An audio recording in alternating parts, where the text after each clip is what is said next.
Olá, seriadores! Estamos de volta com o Pod Maratonar, o podcast que te acompanha nas suas maratonas de séries.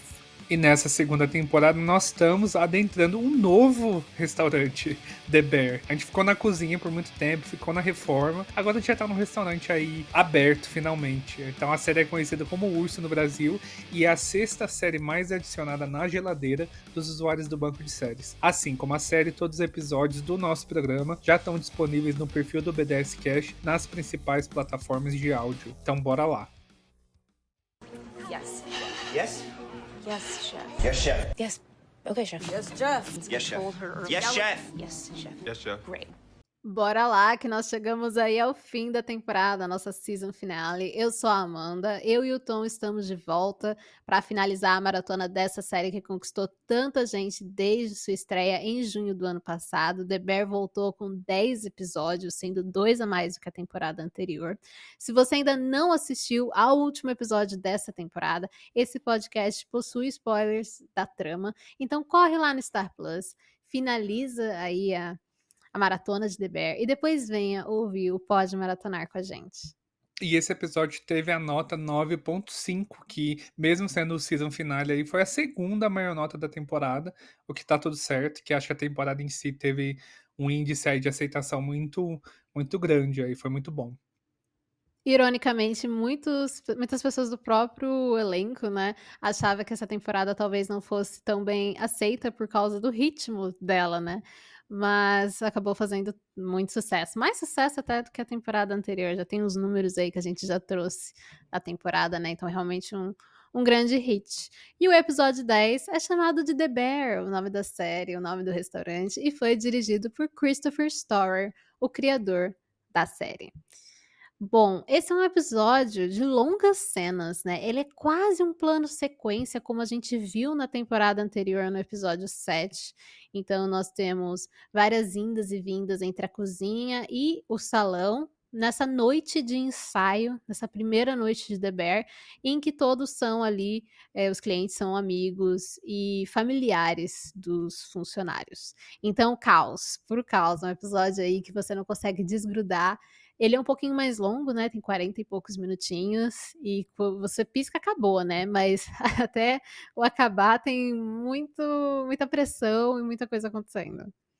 Pareceu 5 minutos pra mim, na verdade, foi muito rápido, assim, enfim, eu estava Sim. totalmente ali, na história ali. Eu gostei muito desse que eles, como você falou, desse plano sequência, basicamente, né, e de usar a série mexe muito com sentidos, né, sempre teve essa coisa de mostrar ali tudo muito de close, de ter os sons de tudo muito amplificado, e nessa coisa usaram ali a música de fundo do restaurante super tranquilo, com a correria, com a loucura que estava dentro da cozinha. Eu gostei que teve sempre essa mudança, assim, enfim, eles sabem fazer isso muito bem.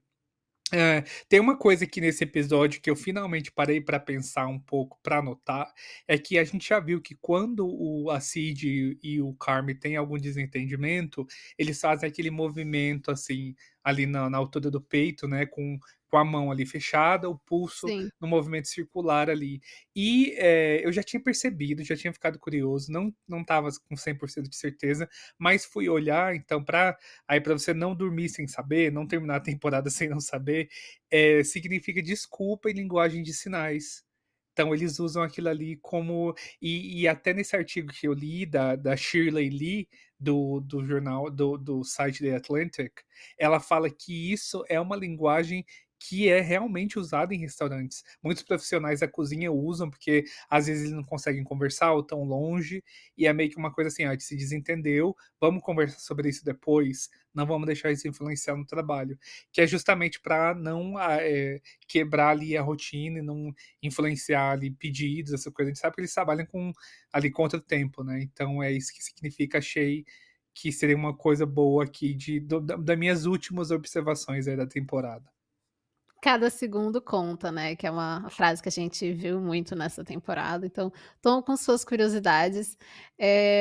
Eu não sei se eu estivesse muito irritada, se isso me ajudaria em alguma coisa, mas eu lembro que foi algo que apareceu no início dessa temporada, e eu não sei se foi Eu sei que foi numa conversa entre o Carme e a Sydney. Eu acho que foi o Carme que ensinou isso pra Sydney, falando que era algo que fazia, né, naquele restaurante anterior dele. Eu acho que é isso. Não tenho certeza absoluta, mas eu sei que veio de uma conversa entre os dois e que foi adotado meio que por todo mundo. E eu gostei que essas indas e vindas desse episódio entre o salão e a cozinha seguiu exatamente aquela linha do que tinha sido dito no finalzinho do episódio anterior, naquela reunião de equipe, de que a cozinha tem que saber o que tá acontecendo no salão e o salão tem que saber o que tá acontecendo na cozinha. E nós, como audiência, vemos os dois o tempo todo, né? E as coisas vão rapidamente saindo do controle, né? Mas é a noite exatamente de ver o que eles têm que melhorar, né? São amigos e família ali, mas obviamente eles querem servir de maneira excelente. E, ironicamente, né, o Karma voltou ali para assombrar. Logo no começo, o Carme, que tá auxiliando na cozinha, ele fica preso dentro do freezer. E a culpa é dele, somente dele, porque ele ficou responsável por chamar o cara do freezer para consertar, e ele acabou se distraindo tantas vezes com o relacionamento e depois com as coisas que ele deixou de prestar atenção no restaurante e ele teve que correr atrás, que ele simplesmente esqueceu. E ele ficou preso. Então o Carme, que devia ser essa peça tão essencial para a cozinha, ficou preso e passou tudo na mão da Tina como sous-chefe e principalmente da Sydney, que ela tem um momento ali de meio de pânico, né? E de ansiedade, mas a cozinha consegue funcionar sem o Carme, que tá lá preso o tempo todo. Você acha que ele precisava ficar preso naquele freezer pra refletir, pra perceber tudo que ele estava fazendo? Sim, eu acho que foi quase uma terapia ali pra ele. Ele colocou as coisas em perspectiva, ele não tinha o que fazer além né, se preocupar com tudo o que aconteceu nas últimas semanas e ele não tinha tido tempo para pensar, porque ou ele estava distraindo, correndo atrás das coisas do restaurante, ou porque ele deixou para depois, ou ele estava pensando no relacionamento dele. Tanto que ele olha para uma prateleira e vê que a marca de mostarda mudou, e ele pergunta pra Tina, que tá do lado de fora, tipo: "Quando que a gente deixou de comprar tal marca e passou a ser tal?", né. E ele já tinha tido outros questionamentos, como por exemplo, a estante que estava do lado errado, todo mundo é destro, então deveria estar do lado direito, né, para as frigideiras, mas estava do lado esquerdo, e foi algo que foi aprovado por ele. Então ele realmente teve esse momento ali de reflexão das coisas que ele fez errado. Ele fala: "Olha, isso aqui é culpa minha mesmo de eu estar preso nesse freezer". Mas eu achei que algum dos argumentos que ele teve dentro do freezer, eu achei que me remeteram muito ao estilo, ao mesmo sentimento que a mãe dele teve no episódio 6 do Natal, enquanto ela tá falando sobre as pessoas não darem muito valor. Enfim, eu achei que teve um discurso que pareceu seguir meio que a mesma tendência, assim. Pareceu que eu tava, que tipo assim, um filho que cresce ouvindo aquilo da mãe teria uma fala como a que ele teve ali dentro do freezer. Não sei se você, conseguiu fazer esse paralelo, mas eu meio que vi ali algumas coisas da mãe dele nele, quando ele fala pra Tina, ele fala: "Ó, eu falhei com vocês todos", e ela fala: "Não, que isso acontece". A gente sabe que ele teve ele não estava muito concentrado por conta desse outro lado aí que estava se desenvolvendo aí nele, mas não significa que também tá tudo perdido, né. Eu acho que ele como o responsável, como quem idealizou o restaurante, podia parar e resolver. Acho que não é uma coisa de falhar exatamente. Dá a impressão de que a decepção dele foi muito assim, foi uma coisa de, sei lá, de autoestima também. Acho que pareceu uma coisa bem mais profunda do que o que de fato aconteceu ali. Eu concordo totalmente com você. Eu acho que bom, é uma coisa que eu havia abordado, se eu não me engano, quando a gente estava falando do episódio 8. A Sydney começou a se parecer muito com o Carme, e nesse episódio eu senti que o Carme começou a se parecer com a Donna. Citando ela, né, uma coisa que eu esperava muito ver nesse episódio, que no início ficava aquela interrogação, né, porque a Sugar convidou a mãe pra vir pro restaurante, mas ninguém sabia se ela iria aparecer. O marido dela, né, o Pete, até vira e fala: "Olha, eu acho que 75% de chance de que ela não vai aparecer". E aí a Jamie Lee Curtis, maravilhosa, que com certeza vai ganhar prêmios por essa participação dela, ela aparece, ela tem uma cena ali do lado de fora, em que a Sugar não tá ali, porque ela tá resolvendo algum problema, mas o Pete a vê e fala: "Pô, vamos entrar, tem um lugar pra você", e vai todo mundo ficar muito feliz de te ver", e ela fica tipo: "Eu não quero estragar essa coisa linda que eles construíram, né, então você promete pra mim que você não vai falar nada e eu preciso que você diga pra mim que está ok eu ir embora e depois, em outro momento, eu vir aqui", que é uma promessa, assim, bem vazia dela. Então eu amei que ela retornou, mas sim, eu acho que o Carme, né, ele começou a refletir esse lado, assim, tóxico da mãe dele, esse lado tão complexo dela, né, aquele lado mais obscuro dele apareceu nesse freezer, né, então tanto que mais pra frente no episódio, eu ia comentar depois, mas eu acho que a gente tá no tema, o Rich discutindo com o Carme, em um determinado momento, chama o Carme de dona, e ele fica tipo: "Você me chamou de quê?" Né, e ele fica completamente indignado, porque eu acho que ele não quer se parecer com a mãe dele, né, que ele tem esse relacionamento tão complicado e ela é uma pessoa tão tóxica, alcoólatra e difícil de lidar. Essa discussão do Carmen e do Rich me deixou paralisado, pra falar a verdade. No final eu estava assim, sabe, a tensão, acho que estava tanta coisa e eles citam ali: "Ah, eu te amo", e o Carmen fala: "Não, eu te odeio, não sei o quê". Eles falam "fuck you" o tempo todo, então, enfim, é uma coisa muito complexa de entender aqueles 2 ali. Eu tenho certeza que não vai dar em nada de muito significativo no final, na terceira temporada, quando a gente vê quando o Carme sair dali de dentro.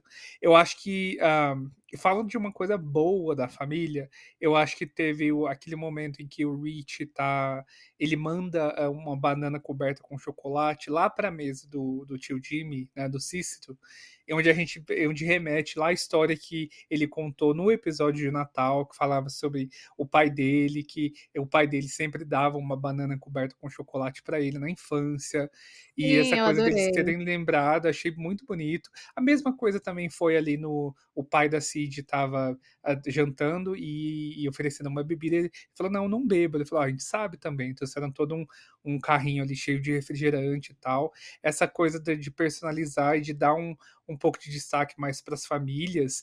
E falando também em família, eu queria falar daquela cena em que a gente vê que a Cid já tá ali desestabilizada, já passou pelo momento que ela teve que pedir ajuda para o Rich para colocar a cozinha em ordem, e ela vai lá para fora para poder vomitar. Ela fica tão nervosa que acaba vomitando lá no fundo do restaurante. Então, essa cena, na verdade, foi a primeira cena que a Ayo gravou com o ator que faz o pai dela. E no final eles falam que se amam e tal. E depois que eles foram gravar as cenas que a gente já tinha visto antes. Então é engraçado que a primeira impressão que ela teve com ele foi aquela cena ali. E dá pra ver que ela fica meio irreverente até na cena, como o jeito dela e tal. Mas eu achei interessante que foi uma cena bem aleatória, assim, para um primeiro contato ali entre atores e tal. Achei interessante. É, eu acho muito legal isso de gravar fora de ordem, né. Imagina a preparação para você, por exemplo, sentir a emoção de um momento que você ainda não gravou, né. Principalmente ali em que mostra uma vulnerabilidade da Sydney, ela tentando mostrar que tá tudo bem, mas ela tá vomitando, vomitando e o pai dela sabe, ele tenta confortá-la, né. Então é uma cena interessante. E essa coisa do Rich ter personalizado tanto o atendimento, como você falou, tipo a banana com chocolate, o pai que não bebe, e isso reflete demais o que a gente viu dele aprendendo no episódio Forks, né, que é o episódio 7, em que ele vê a chefe Jessica fazendo exatamente isso, essas surpresas, essas personalizações, então realmente mostra que ele aprendeu e ele também falou que ele tinha entendido o padrão ali dela com as comandas, como ela fazia tudo, e ele faz a mesma coisa quando a Sydney pede por ajuda, porque ela fala: "Olha, a gente tem 5 minutos para consertar isso aqui ou o barco vai afundar".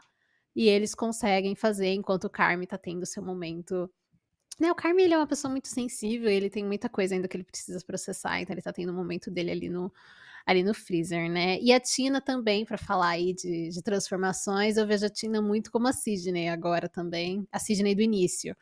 Então, nossa, eu tô adorando ver a postura da Tina ali, ela comandando os novos funcionários, né, e ela fazendo tudo andar. Falando em novos funcionários também, teve essa cena, gente, eu achei tão bizarro, que um dos novos funcionários, que é o Josh, ele é despedido no meio do serviço, né, por fumar, né, ele some, Uhum. desaparece, e ele tá lá fora fumando drogas pesadas.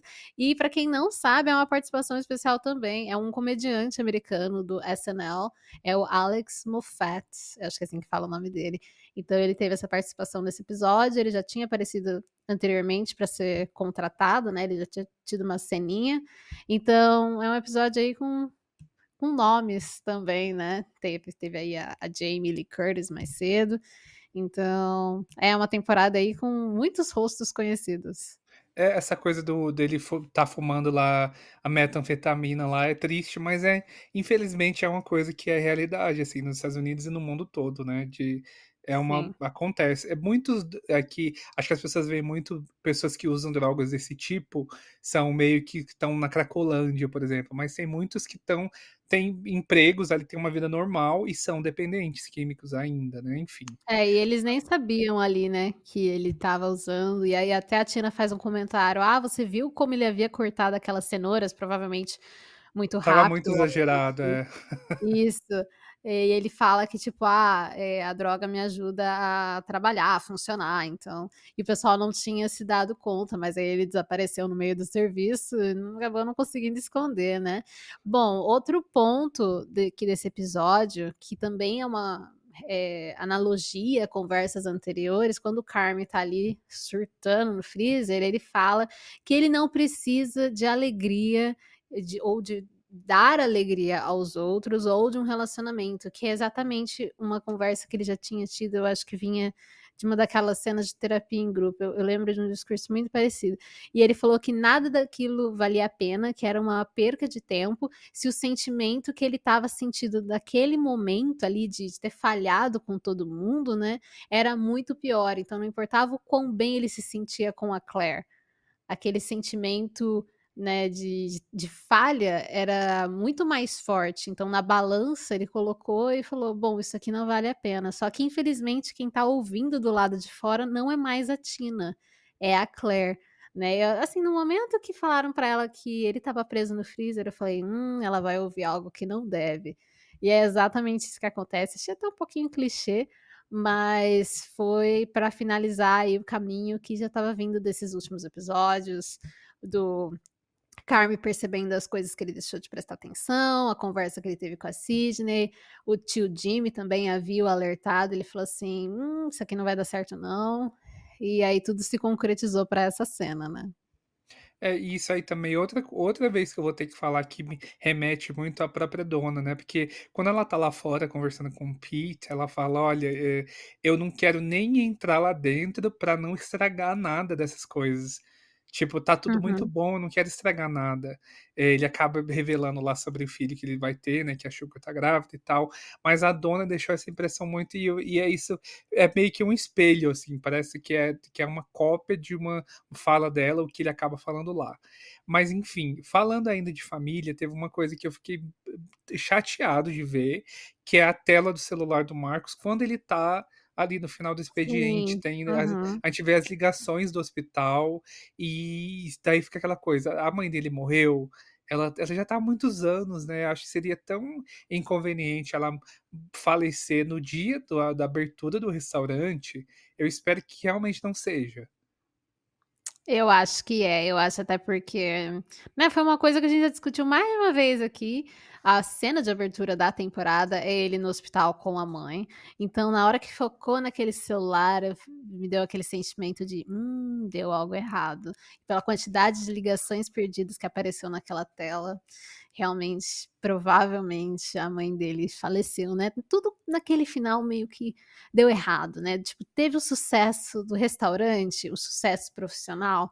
Teve, mas para muitos personagens ali a sensação que fica é que do lado pessoal o negócio desandou. A Sydney vomitando por toda a ansiedade, a pressão, não se alimentando bem, o Carme não preciso nem falar, a gente já falou um monte, né, e ali com o Marcos também. E um comentário, assim, do Marcos que não tem nada a ver com especificamente isso, mas ele recebeu e eu achei um toque muito legal. Uma coisa muito falada nessa temporada, ou muito mostrada em placas, é aquela frase "Every second counts", cada segundo importa, que é meio que o mantra da cozinha, tanto daquele restaurante que o Carme trabalhava antes, quanto onde o Marcos fez estágio na Dinamarca. Então ele recebe de presente do chefe Luca uma plaquinha para colocar embaixo, e eu achei do relógio deles, eu achei isso muito fechamento de um ciclo, ou, sabe, meio que o restaurante chegou naquele nível que era esperado, né, de profissionalismo. Então eu achei um detalhe legal. Achei. Esse episódio teve muita coisa. No geral, Sim. pra mim eu achei um episódio 10 de 10. Eu gostei muito, acho que deixou, enfim, teve cenas muito bonitas ali. Não ficou, acho que não fechou todos os plots, mas claro que a gente deve esperar por uma terceira temporada, muito possível. E já falando um pouco sobre olhando para a terceira temporada, a Joanna Callum, né, que tá envolvida na produção, ela se manifestou com relação à greve que está acontecendo, né, tanto dos roteiristas quanto dos atores, e ela falou que o descanso que eles vão ter agora, esse descanso forçado, não é uma coisa necessariamente ruim, que ela deve usar essa pausa que está tendo aí para repensar algumas coisas da produção da série, e ela tá esperando aí que a situação de quem está em greve se resolva, até para que a série consiga avançar de forma mais saudável, né? Eles não querem ninguém que não queira trabalhar lá ou que esteja descontente com o quanto estão recebendo.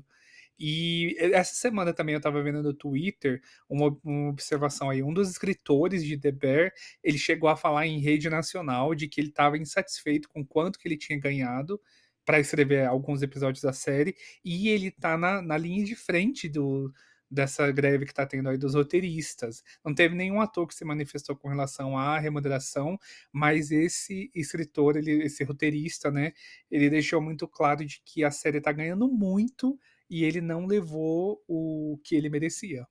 Que eu fiquei um pouco surpreso. Eu vi um comentário sobre isso, eu não sei dizer se é do mesmo roteirista, mas eu li exatamente falando que eles praticamente pagaram, eles roteiristas, pagaram para escrever a série, basicamente. Então o que eles receberam foi um valor aí muito pequeno. E The Bear, na primeira temporada, até entendo, porque, né, é uma série nichada e que realmente não Tinha tinha essa pouco orçamento, né? expectativa. É, é um orçamento mais baixo, mas aí explodiu, e a partir do momento que explodiu, você tem mais orçamento, você tem grandes, enormes estrelas de Hollywood participando, a gente teve, né, a Jamie, a Olivia Colman, tantos outros nomes aí. Então, a partir do momento que você consegue bancar isso, você também tem que dar esse pagamento para as pessoas que literalmente fazem a série acontecer, porque não adianta você ter ator, você ter cenário, você ter tudo isso, se você não tem alguém para escrever o texto, né. Então, com certeza a gente ainda vai ver o impacto dessa greve em séries, incluindo The Bear, com certeza a gente vai ver alguma mudança aí na terceira temporada. Boa. E antes da gente terminar esse episódio que encerra aí a nossa segunda maratona, né? Já chegamos na segunda temporada de The Bear. Como sempre, eu falo das redes sociais. Então você pode encontrar o Pode Maratonar no bancodeséries.com.br. Não, desculpa, eu vou voltar. Então, antes da gente ir, como sempre, aí finalizando mais uma temporada, a gente convida a conhecer as nossas redes sociais para ficar por dentro sobre o Pode Maratonar, tanto de The Bear quanto de qualquer outra série que a gente for falar, e sobre os outros podcasts do BDS News. E o nosso site é o bancodeséries.com.br. O nosso perfil no Instagram é o @Banco de Séries Oficial. No Twitter nós temos dois perfis, o @BDS News Oficial e o @Banco de Séries. Nós temos um canal no Telegram, vem interagir com a gente, é só você buscar por BDS News Oficial R. No Threads nós estamos com dois perfis também. O BDS News está no @Banco de Séries Oficial e o @Banco de Séries SAC para notícias sobre o site. E nós temos a nossa própria página lá no BDS, então você pode adicionar o podcast à sua grade, é só você buscar por Pode Maratonar, tudo junto, pode de podcast, para você não perder aí nenhum futuro episódio. Bom, eu gostaria de agradecer a todos os nossos ouvintes que nos acompanharam durante a maratona da primeira temporada de DBR e agora da segunda, né? E obrigado a Tom aí pela parceria. A gente vai retornar em breve com alguma outra série popular da geladeira dos usuários do BDS, continuando aí a nossa proposta. Então não deixe de ficar de olho no site para saber das novidades e nas nossas redes sociais, de uma maneira geral, como a gente falou. Realmente foi uma temporada muito legal de acompanhar, a série cresceu muito. Eu que era um pouco cética em relação à série na primeira temporada, gostei muito mais dessa, então mal posso esperar para ver o que com certeza vai vir aí, porque com certeza The Bear será renovada, então o que a terceira temporada aí vai trazer pra gente. É isso aí, valeu todo mundo que ouviu, valeu Amanda pela parceria.